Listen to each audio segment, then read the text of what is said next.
வணக்கம். 7 வின்ஸ்டோர் டெக்னாலஜி. இப்போ பார்க்குற வீடியோன்னு பார்த்தீங்கன்னா, ஒரு iPhone 12 mini டெட் ஃபால்ட்டில் வந்தது. அதை செக் பண்ணி பார்க்கும்போது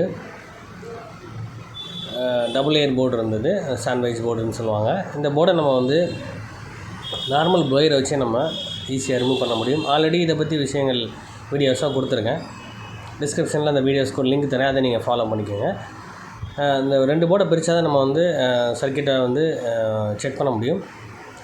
அப்போது சப்ளை லைன் வரக்கூடிய இந்த பக் காயில் வரக்கூடிய செக்ஷனில் வந்து 2 காயில் வந்து கம்ப்ளைண்ட் ஆகிருந்தது. அந்த காயில் வந்து வேறு ஃபோன்லேருந்து நம்ம ரீப்ளேஸ் பண்ணிட்டோம். பண்ணதுக்கப்புறம் இதை நம்ம ரீபால் பண்ணி ஃபிக்ஸ் பண்ணணும்.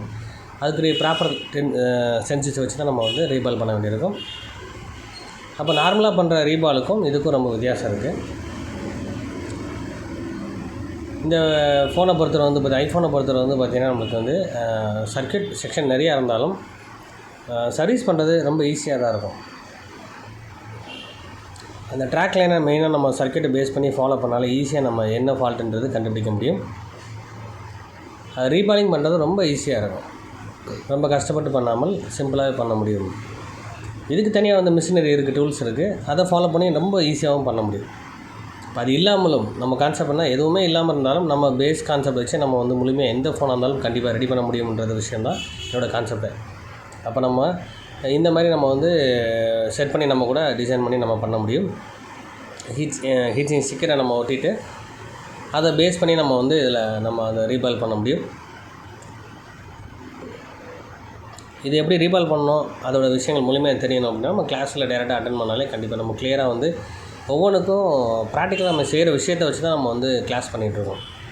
அதாவது கான்செப்ட் வந்து கரெக்டாக ப்ராப்பராக வந்தால் மட்டும்தான் அது கிளாஸஸாக பண்ணிகிட்ருக்கோம். நம்ம இந்த மாதிரி நம்ம வந்து ஃபுல்லாக வந்து நம்ம ஹீட்ஸிங் ஸ்டிக்கர் வச்சு ஒட்டிட்டு நம்ம வந்து ப்ராப்பராக வந்து அதை ரீபால் பண்ண முடியும்.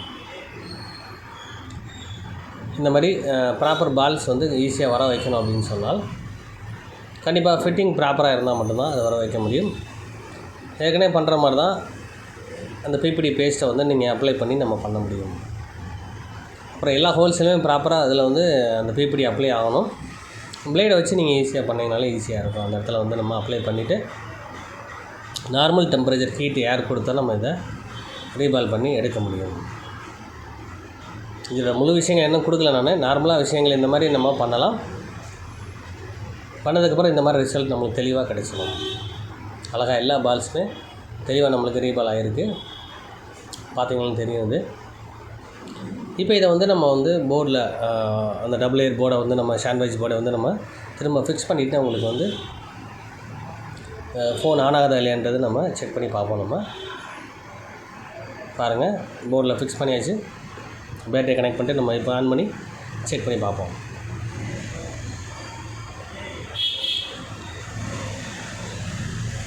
ஃபோன் ஆன் ஆகிடுச்சு.